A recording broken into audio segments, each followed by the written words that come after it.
अस्सलाम वालेकुम। इस वीक में जो हमने टॉपिक्स कवर किए हैं उनमें हमारा मेन जो फोकस था वो लूप्स पे था।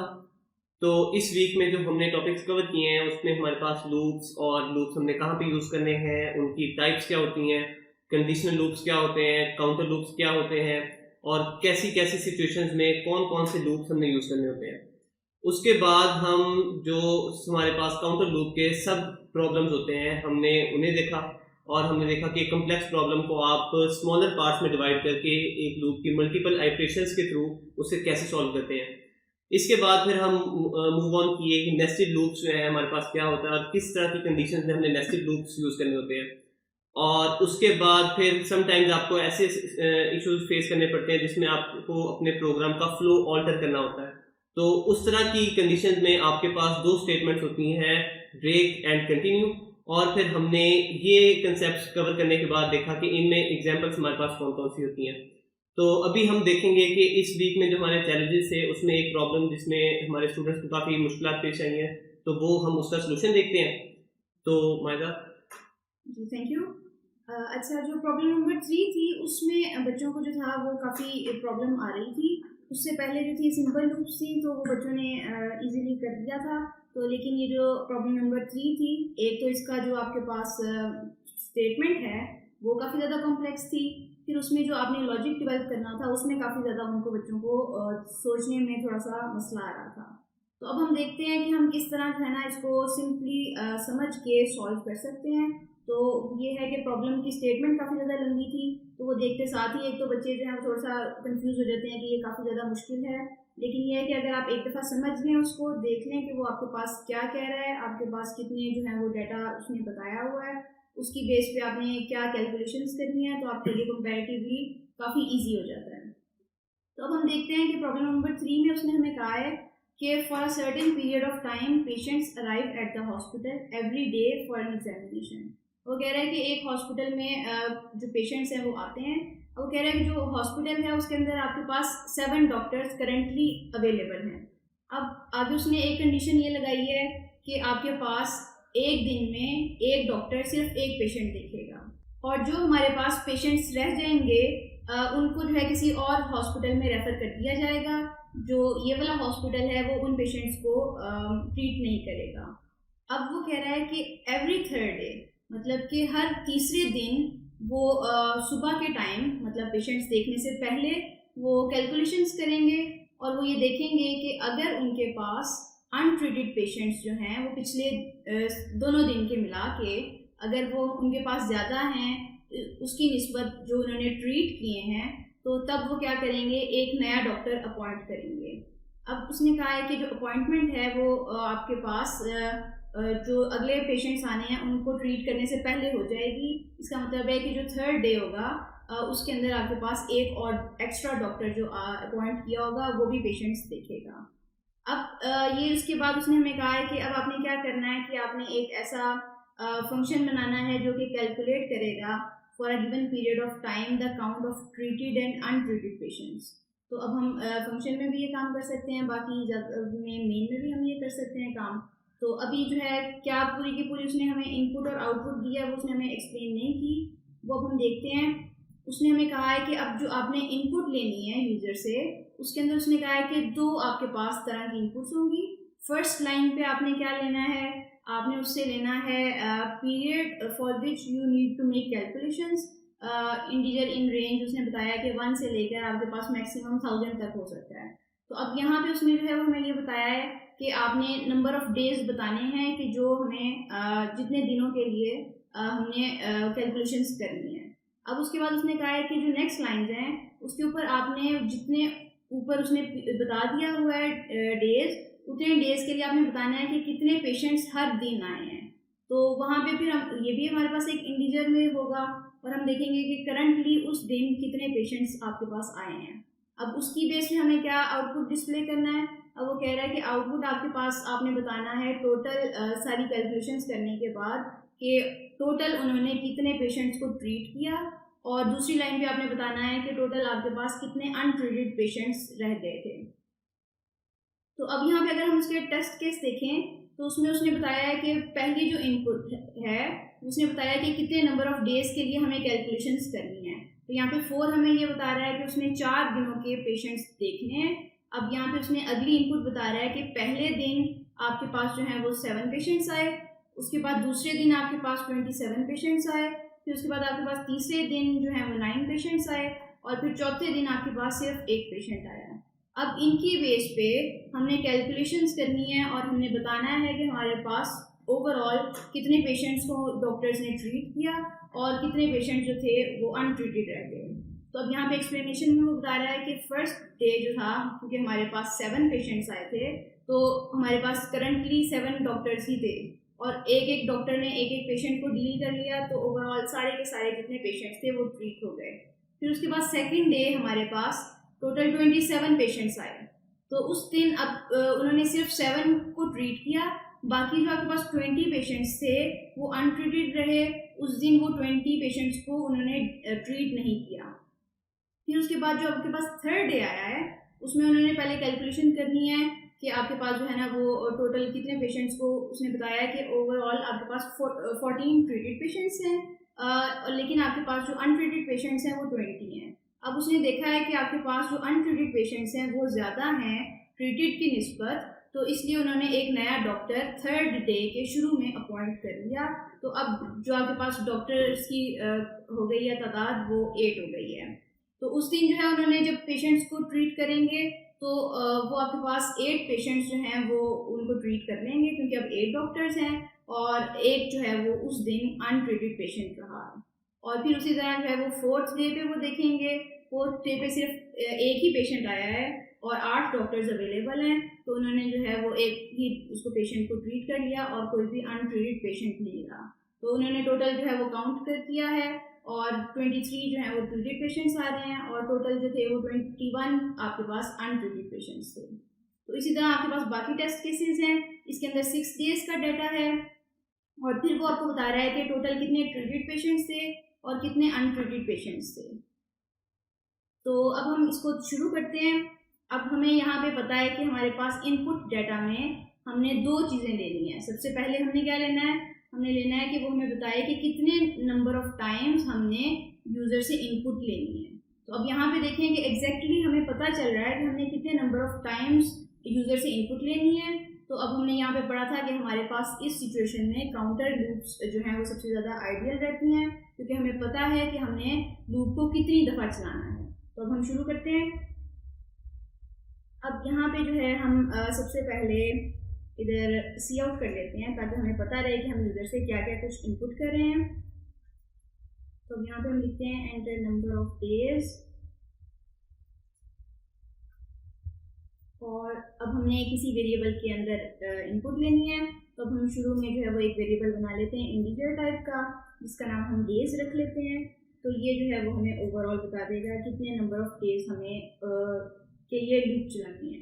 तो अब यहाँ पे देखें कि अगर वो हमें 4 एंटर करेगा तो हमें 4 टाइम्स लूप चलानी है, अगर वो हमारे पास 6 एंटर करेगा तो हमें 6 टाइम्स यूज़र से इनपुट लेनी है। तो अब ये काम हमारा नेक्स्ट लूप के अंदर होगा। तो हम यहाँ पे फॉर लूप लगा लेते हैं। ये हमारे पास फॉर लूप का सिंटैक्स है। एक हम कोई भी वेरिएबल यहाँ पे इनिशियलाइज कर लेते हैं। उसके बाद यहाँ पे हमारी स्टॉपिंग कंडीशन क्या होगी, वो हमारे पास होगी जितने नंबर ऑफ डेज हैं हमारे पास उतनी देर के लिए हमने लूप चलाना है। तो अगर हम लूप 0 से स्टार्ट कर रहे हैं तो हमें यहाँ पे लेस देन डेज की कंडीशन लगानी होगी ताकि वो एक दिन कम चलाए। तो लेकिन हम कैलकुलेशन चूँकि डेज 1 2 3 के हिसाब से कर रहे हैं, तो हम ये लूप अपनी 1 से शुरू करते हैं और डेज के इक्वल तक लूप अपनी चलाते हैं और फिर यहाँ पे हम उसमें एक इंक्रीमेंट कर लेते हैं। अब ये हमने लूप लगा ली है जो कि हमारे पास उसमें टोटल इनपुट लेनी है अभी पेशेंट्स के कितने पेशेंट्स हर दिन आए हैं। तो वो जो हमने पिछली दफ़ा बात की थी कि साथ साथ आप अपने डॉक्यूमेंट को फॉर्मेट करते जाएं ताकि वो जो है आपके पास देखने में आसानी हो। तो अब ये जो है हमने इनपुट लेनी है पेशेंट्स की। तो अब हम उसको पहले एक मैसेज डिस्प्ले कर देते हैं। यहाँ पे अगर हम उसको कहते हैं कि एंटर नंबर ऑफ पेशेंट्स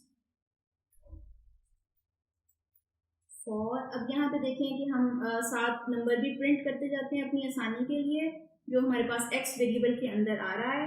कि वो उस डे का जितने पेशेंट्स उस दिन आएंगे वो एंटर कर रहा है। फॉर यहाँ पे हम लिख देते हैं उस डे के लिए,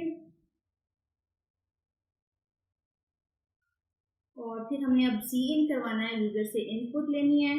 तो अब हमने, चूँकि वो हमारे पास पेशेंट्स के लिए भी हमें एक वेरिएबल चाहिए होगा, और वो हमें फॉर से पहले हम जो है इनिशलाइज कर लेते हैं, ताकि हमें बार बार जो वो दोबारा से इनिशलाइज ना करता रहे। हम शुरू में यहाँ पे कर लेते हैं। यहाँ पे हमने पेशेंट्स के नाम से एक वेरिएबल बना लिया है। अब हम इसके अंदर इनपुट ले लेते हैं। अब उसके बाद हमने देखना है, सबसे पहले हमने इनपुट ले ली, वो हमें जितने टाइम उसने इनपुट करनी होगी वो हमारे पास इनपुट कर देगा। तो अब हमें कैलकुलेशंस करनी है, और हमें ट्रीटेड और अनट्रीटेड पेशेंट्स कैलकुलेट करने हैं कि एक दिन में हमारे पास ट्रीटेड पेशेंट्स कितने हुए और अनट्रीटेड पेशेंट्स कितने हुए। तो इनकी कैलकुलेशंस के लिए भी हम अपने पास वेरिएबल्स बना लेते हैं, और वो हम शुरू में ही बनाते हैं। एक हम जो है वो ट्रीटेड के नाम से पेशेंट वो वेरिएबल बना लेते हैं, और एक हम अनट्रीटेड के नाम से वेरिएबल बना लेते हैं। तो अब इसके बाद हमें देखना है कि हमारे पास करंटली डॉक्टर्स कितने इनिशियली अवेलेबल हैं। तो अब चूँकि हमें जो है वो डॉक्टर्स में वैल्यू हमें अपडेट भी करनी होगी, तो हम हार्ड कोड नहीं करेंगे कि हम जो है वो एग्जैक्टली 7 लिख लें, क्योंकि हमारे डॉक्टर्स की वैल्यूज़ ज़्यादा भी होती जाएगी। तो इसलिए जो है हम एक वेरिएबल के अंदर इसकी भी वैल्यू स्टोर कर लेते हैं। तो अब यहाँ पे हम जो है एक और वेरिएबल डॉक्टर के नाम से बना लेते हैं, और इसके अंदर हम शुरू में 7 डाल देते हैं, क्योंकि इनिशियली हमारे पास 7 डॉक्टर्स अवेलेबल हैं।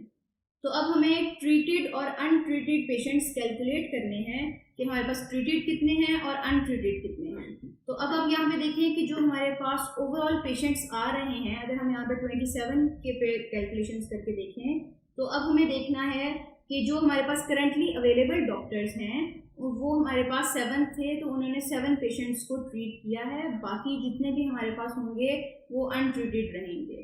तो अब यहाँ पे हम 2 कंडीशंस लगाएंगे। हम देखेंगे कि अगर तो हमारे पास जो पेशेंट्स डॉक्टर जो है वो हमारे पास पेशेंट्स जो हैं वो डॉक्टर्स की निस्बत ज़्यादा हैं, तो तब हमें ट्रीटेड भी और अनट्रीटेड दोनों में वैल्यूज़ डालनी होगी।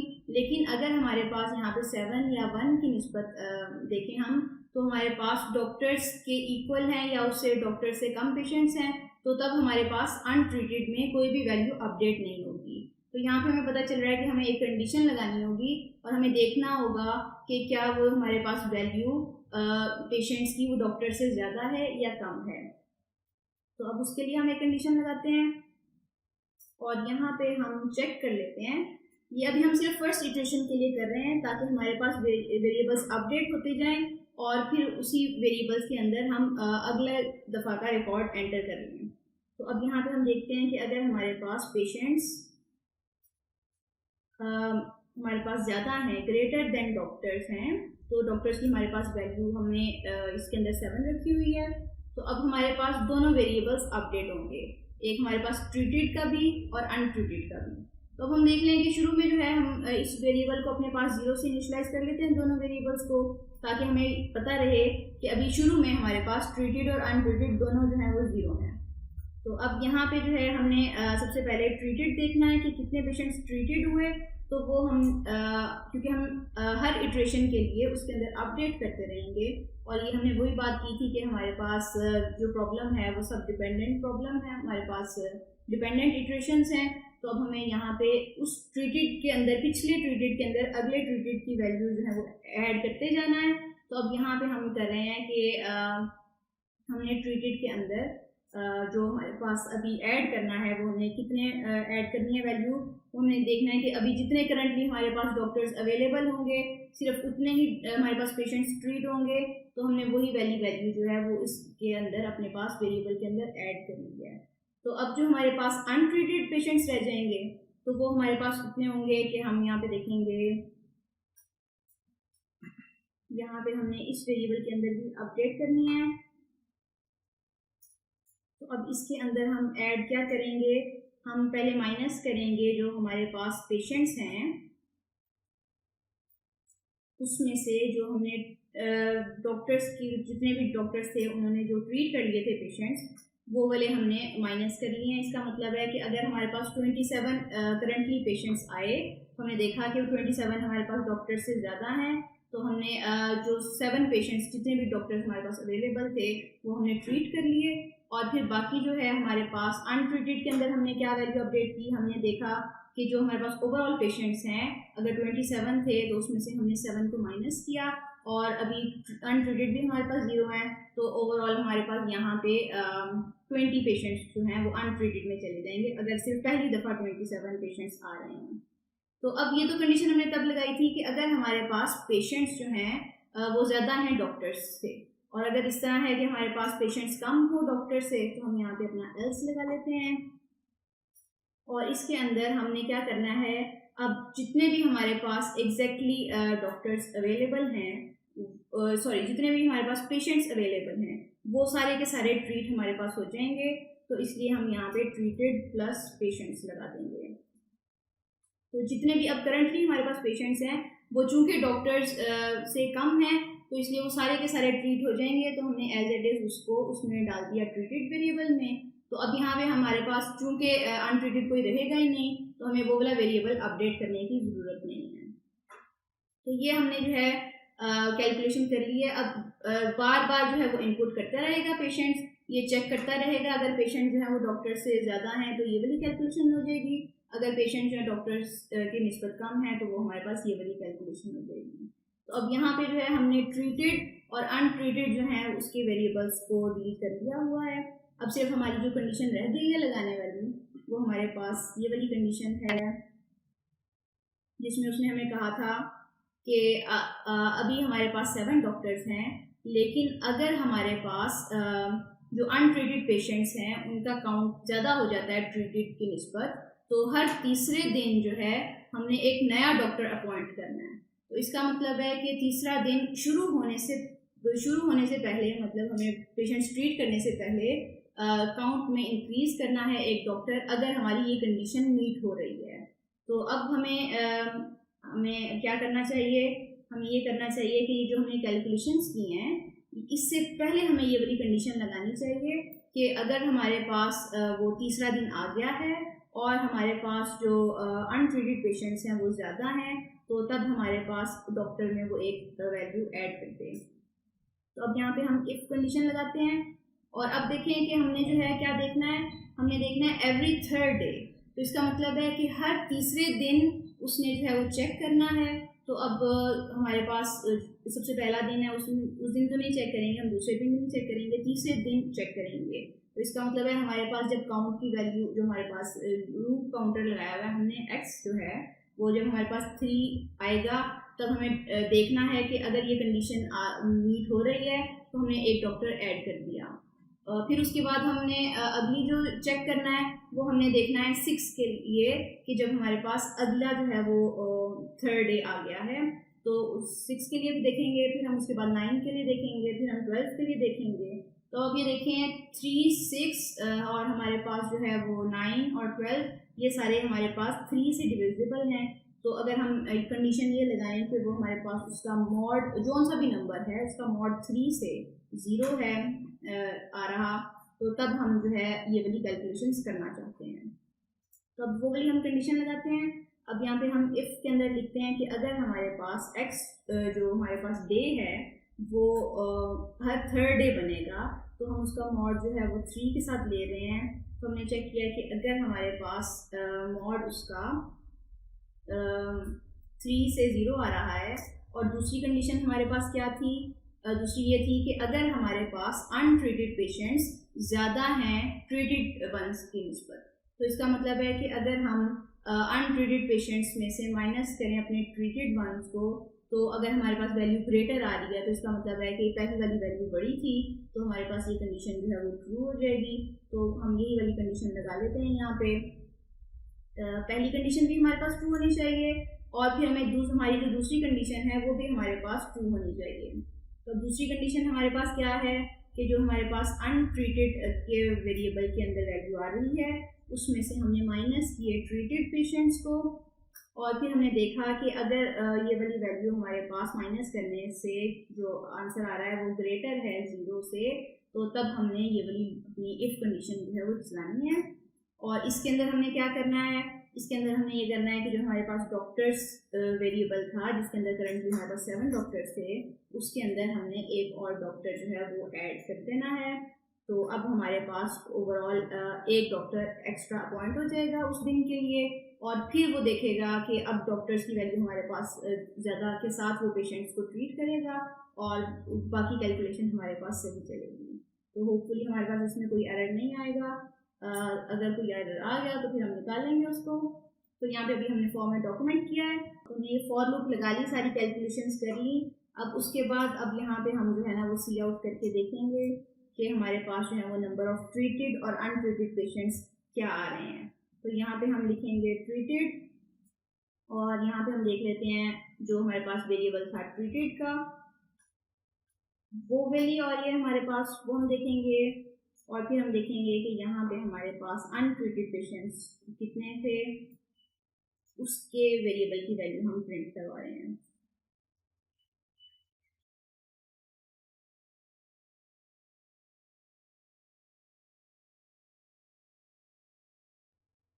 तो ये हमने नेक्स्ट लाइन में प्रिंट करने के लिए एंटर यूज कर लिया है।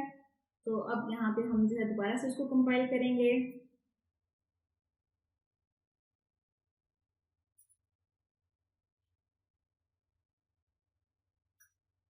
अब वो हमसे पूछ रहा है एंटर नंबर ऑफ डेज। तो हम यहाँ पे देखते हैं कि हमारे पास टेस्ट केस क्या था, उसी टेस्ट केस पे उसको रन करके देखते हैं। तो यहाँ पे हमारे पास टेस्ट केस में उसने कहा था कि 4 नंबर ऑफ डेज हैं, तो हम यहाँ पे 4 एंटर करते हैं, और हमारी लूप अब ये जो है 4 दफ़ा चलेगी, और वो जो है हमारे पास अभी कह रहा है कि पहले दिन के लिए पेशेंट्स एंटर करें। तो यहाँ पे हम पहले दिन के लिए 7 एंटर करते हैं, दूसरे दिन के लिए हम 27 एंटर करते हैं, तीसरे दिन के लिए हम 9 एंटर करते हैं, और चौथे दिन के लिए हम 1 एंटर कर रहे हैं। अब ये देखें कि जो हमने अपनी लूप लगाई हुई है उसके अंदर जब हमने इनपुट किया है उसके बाद ये वाली सारी हमारे पास कंडीशंस रन हो गई हुई थी, ये उसने कैलकुलेशंस कर ली हुई थी। फिर उसके बाद उसने पेशेंट जो है वो हमसे दोबारा अगला दिन के लिए पूछा है। तो हमारे पास वेरिएबल्स की वैल्यूज अपडेट होती जा रही हैं, और साथ साथ हमारी कैलकुलेशन जो है वो खुद ब खुद करता जा रहा है। तो अब यहाँ पे हमारे पास जो है ट्रीटेड पेशेंट्स जो है 23 आ रहे हैं, और अनट्रीटेड हमारे पास 21 आ रहे हैं। तो यहाँ पे हम देख लेते हैं कि हमारी आउटपुट सही आ रही है, ट्रीटेड पेशेंट्स 23 थे और अनट्रीटेड पेशेंट्स हमारे पास 21 थे। तो अब हम अगला भी अपना टेस्ट केस जो है वो चेक कर लेते हैं ताकि हमें कंफर्म हो जाए कि हमारा बिल्कुल सही चल रहा है कि नहीं चल रहा।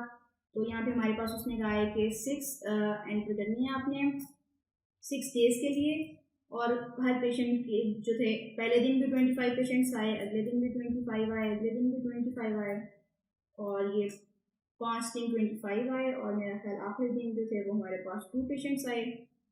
तो यहाँ पे हमने जो है वो देखा कि हमारे पास ट्रीटेड जो है वो 40 आ रहे हैं, और अनट्रीटेड हमारे पास 87 आ रहे हैं, और ये जो है हमारे पास जो ट्रीटेड पेशेंट्स हैं वो अब सही आ रहे हैं और अनट्रीटेड भी सही आ रहे हैं। तो अगर हम यहाँ पे क्लैरिटी के लिए देखना भी चाहें तो हम यहाँ पे अपने वेरिएबल्स की लूप के अंदर वैल्यूज बार बार प्रिंट भी करवा सकते हैं। अगर हम देखी जाए कि हमारे पास इस टाइम पे करंट इटरेशन में नंबर ऑफ डॉक्टर्स कितने हैं,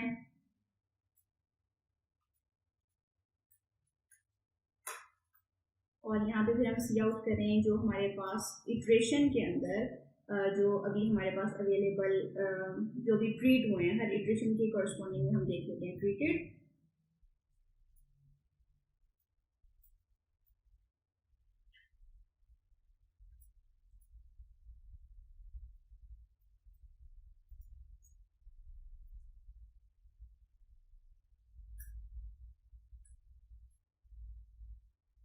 तो अब यहाँ पे जो है हम पहले एक दफ़ा सी आउट कर लेते हैं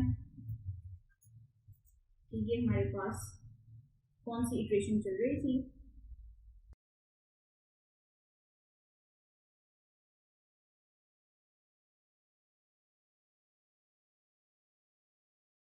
और साथ साथ हम एंडल भी डालते जाते हैं ताकि हमें आउटपुट जो है वो सही नज़र आ रही हो।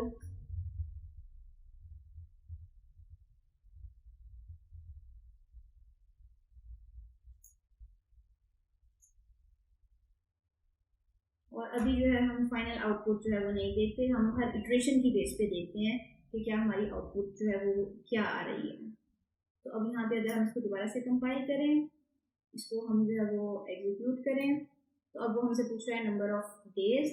हम यहाँ पे 6 एंटर करते हैं, 6 की आउटपुट, और फिर यहाँ पे वो अभी वो हमसे पूछ रहा है, यहाँ पे आया है वो पूछ रहा है कितने नंबर ऑफ पेशेंट्स हैं उस दिन के लिए। हम 25 एंटर करते हैं, तो अब उसने हमें बता दिया कि ये 1 इटरेशन आप चला रहे हैं, और उस दिन हमारे पास 7 डॉक्टर्स अवेलेबल थे, उन्होंने 7 को ट्रीट कर दिया और बाकी जो है वो 18 अनट्रीटेड रहे। हम फिर दोबारा से 25 एंटर करते हैं, तो अब उसकी सेकंड इटरेशन है, उसमें वो बता रहा है कि अभी भी करंटली आपके पास 7 डॉक्टर्स अवेलेबल हैं, और उन्होंने पिछले 7 को और अगले दिन के 7 डॉक्टर्स को जब वो पेशेंट्स को ट्रीट कर लिया है तो 14 आपके पास ट्रीटेड आ रहे हैं और बाकी रिमेनिंग आपके पास अनट्रीटेड आ रहे हैं। तो फिर दोबारा से अगर हमारे पास 25 है तो थर्ड इटरेशन में भी उसी तरह हमारे पास अपडेट हुआ है, और अब यहाँ पे देखें कि थर्ड डे था और हमारे पास जो अनट्रीटेड थे वो ज़्यादा थे ट्रीटेड की निस्बत, तो उसने एक डॉक्टर इंक्रीज़ कर दिया है और फिर उसकी बेस पे उसने ट्रीटेड और अनट्रीटेड कैलकुलेट किए हैं। तो फोर्थ डे में भी 25, और तो हमारे पास डॉक्टर्स 8 ही रहे। अब फिफ्थ में भी हमारे पास 25 पेशेंट्स आए, तो अभी हमारे पास डॉक्टर्स जो हैं वो 8 ही हैं। अब सिक्स में अगर हम 2 एंटर करते हैं तो अब हमारे पास वो फिर से जो था वो थर्ड डे आ गया हुआ था, और उसने जो है वो डॉक्टर 1 हमारे पास इंक्रीज करके फिर उसने कैलकुलेशंस की हैं। तो अभी जिस तरह माइदा ने अभी एक्सप्लेन किया हमें कि ये प्रॉब्लम सॉल्व की है इसने थ्रू फॉर लूप। अब अक्सर बच्चों को जो कॉमन प्रॉब्लम आती है वो ये आती है कि हम कैसे रियल वर्ल्ड कोई प्रॉब्लम को दी जाए, उस प्रॉब्लम को कन्वर्ट कैसे किया जाए फॉर लूप। यूजुअली बच्चे फॉर लूप का सिंटैक्स, व्हाइल लूप का सिंटैक्स बड़ा इजीली समझ लेते हैं और उनको बहुत अच्छी अंडरस्टैंडिंग पैदा हो जाती है और वो इजीली फॉर लूप और व्हाइल लूप लिख सकते हैं। लेकिन प्रॉब्लम वहाँ पे आती है जहाँ पे जब हमें रियल वर्ल्ड कोई चैलेंज दिया गया बच्चों को, जिस तरह ये रियल वर्ल्ड प्रॉब्लम थी, तो इस तरह इस प्रॉब्लम को लूप के अंदर किस तरह लिखा जाए, तो उसका सबसे आसान और बेहतर तरीका का क्या हो सकता है, उसको हम किस तरह अप्रोच कर सकते हैं। लेकिन आप उसके बारे में कुछ बताना चाहें कि उसको हम कैसे जो है वो अप्रोच करें स्टूडेंट्स किस तरह की प्रॉब्लम। Thank you. ये एक तो सबसे पहले बहुत इम्पॉर्टेंट क्वेश्चन है, और इसके लिए अप्रोच ये है कि जैसा कि आप जानते हैं कि लेक्चर अपलोड हो चुके हैं, आपने देखा होगा कि हमारे पास लूप जो है वो 2 तरह की मेजर प्रॉब्लम सॉल्व करने के लिए हम यूज़ करते हैं। एक होते हैं इंडिपेंडेंट प्रॉब्लम्स और एक होते हैं डिपेंडेंट प्रॉब्लम्स। इंडिपेंडेंट तो बिल्कुल सिंपल होता है कि हमारे पास लूप जो हम इनर कंप्यूटेशन होती है लूप की बॉडी के अंदर, उसमें हम जो है उसके जो रिजल्ट्स होते हैं वो नेक्स्ट आइटरेशन के अंदर यूज नहीं हो रहे होते। लेकिन डिपेंडेंट प्रॉब्लम्स ऐसी होती हैं कि जिसमें हर दफ़ा जब लूप एग्जीक्यूट हो रहा होता है उसकी बॉडी, उसकी जो रिजल्ट्स होती हैं, उसकी जो कंप्यूटेशन होती हैं, वो उसकी नेक्स्ट आइटरेशन के अंदर यूज हो रही होती हैं।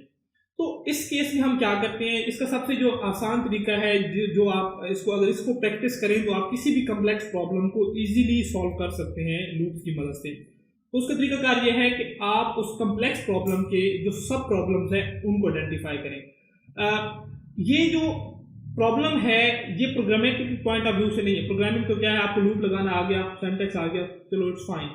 ये जो प्रॉब्लम्स होती हैं ये critical thinking point of view से अगर आप देखें कि आपने एक क्वेश्चन पढ़ा, आपने उसके अंदर से पैटर्न आइडेंटिफिकेशन करनी है कि कौन सा पैटर्न एग्जिस्ट कर रहा है। अगर आप स्क्रीन पे देखें तो आपको एक प्रॉब्लम नजर आ रही है, हम क्या करें 100 तक हमारे पास नंबर हैं और उनको सम करें, यानी कि हम 2 नंबर को सम करके उसका जो रिजल्ट है फिर उसको तीसरे नंबर के साथ सम करें, फिर उसका जो रिजल्ट है उसको चौथे नंबर के साथ सम करें, तो ये एक आप एग्जीक्यूशन हो रही है।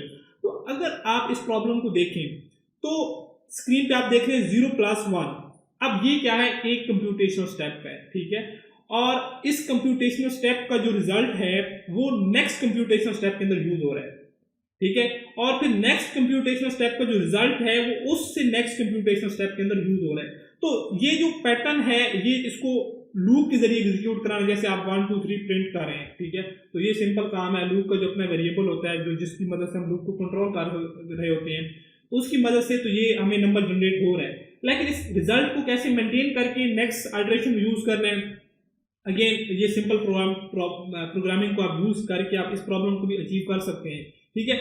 इस तरह जो अभी आपने पेशेंट्स वाली जो एग्जांपल देखी है उसके अंदर भी हमारे पास क्या था, एक कम्प्लेक्स प्रॉब्लम था और वो डिपेंडेंट था, यानी कि जो हमारे आइटरेशंस थी, जो हमारे नंबर ऑफ पेशेंट्स थे अनट्रीटेड और ट्रीटेड, वो नेक्स्ट आइटरेशन के अंदर जो है वो यूज हो रहे थे। और उस आइट्रेशन के अंदर फिर हम डिसीजन मेकिंग कर रहे थे कि हमने डॉक्टर बढ़ाने हैं, फिर डॉक्टर बढ़ाने हैं या नहीं बढ़ाने। इट मीन कि वो भी क्या प्रॉब्लम थी, डिपेंडेंट प्रॉब्लम थी। और अगर आप उस क्वेश्चन के कोड को देखें जो भी हमने सॉल्व किया है, तो उसके अंदर भी एक पैटर्न है। पैटर्न क्या है, वो ये है कि हमारे जो एक पैटर्न ये है कि हम हर दफा जो है ट्रीटेड और अनट्रीटेड पेशेंट को अपडेट करें, और अपडेट करने के बाद नेक्स्ट आइट्रेशन में हम उनकी अपडेटेड वैल्यूज की बेस पे डिसीजन ले रहे हैं।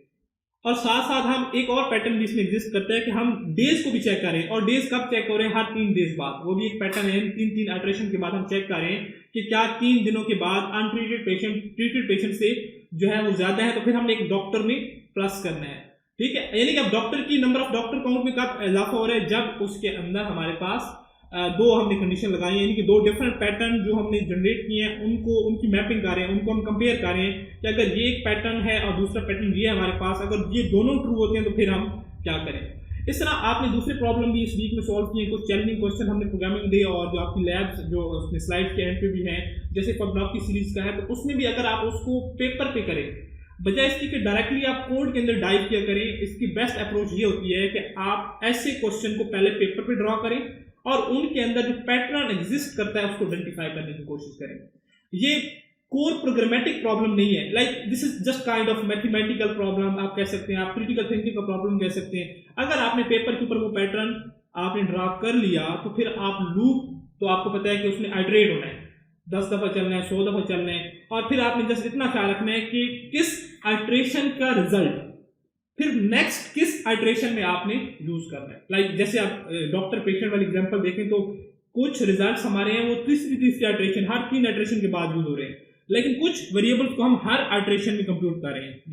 जैसे ही पेशेंट्स ग्रेटर देन हैं डॉक्टर्स के, तो वो वाला जो कंप्यूटेशन है वो तकरीबन हम हर दफा कर रहे हैं या जब भी वो कंडीशन ट्रू हो रही है। लेकिन कुछ कंप्यूटेशन जो है हम 3 जो डेज के बाद कर रहे हैं, लेकिन उसके ऊपर भी हमने एक चेक लगाया हुआ है। तो ये सिंपल लूप से तो हम एग्जीक्यूशन कर सकते हैं बार बार, लेकिन कौन से पैटर्न को हमने कब इंक्लूड करना है अपनी कंप्यूटेशन के अंदर, ये जस्ट जो है नॉर्मल इफेक्ट से आप इसको मैनेज कर सकते हैं। तो ये एक पॉसिबिलिटी हो सकती है कि आप कॉम्प्लेक्स प्रॉब्लम को इजीली लूप की मदद से सॉल्व कर सकते हैं। The only way is to just solve the problem and divide that problem into sub problem, try to do your sub problem on your paper, then you have to start writing your code, directly code के अंदर dive नहीं करना। और इसमें एक और important बात ये है कि जो आप सब प्रॉब्लम्स को लाइक एक क्वेश्चन बड़ा सिंपल सा राइज हो सकता है, जिस तरह हम सब प्रॉब्लम ये भी तो हो सकती है 1 + 2 + 3 देन 4 + 5 + 6 फिर 7 + 8 + 9। तो इनको हम 2 में क्यों डिवाइड कर रहे हैं और 3 में क्यों नहीं डिवाइड कर रहे। तो अब सब प्रॉब्लम्स किस लेवल तक हमने सब प्रॉब्लम्स लानी है, वो इम्पोर्टेंट है कि जिस तरह अभी लाइक ने बताया कि वो कंप्यूटेशनल स्टेप के ऊपर लानी है, यानी कि आप प्लस कर सकते हैं उसको, 2 नंबर्स को हमें हमारे पास ऐड करने के लिए प्लस का ऑपरेटर है, तो इसलिए हम इस लेवल के ऊपर सब प्रॉब्लम को डिवाइड करते हैं। और एक और इम्पोर्टेंट बात कि सब प्रॉब्लम एक्चुअली होती क्या है, वो अगर बहुत इंपॉर्टेंट है कि आप ये देखें कि आपने करेक्टली सब प्रॉब्लम में डिवाइड कर दिया या नहीं कर किया।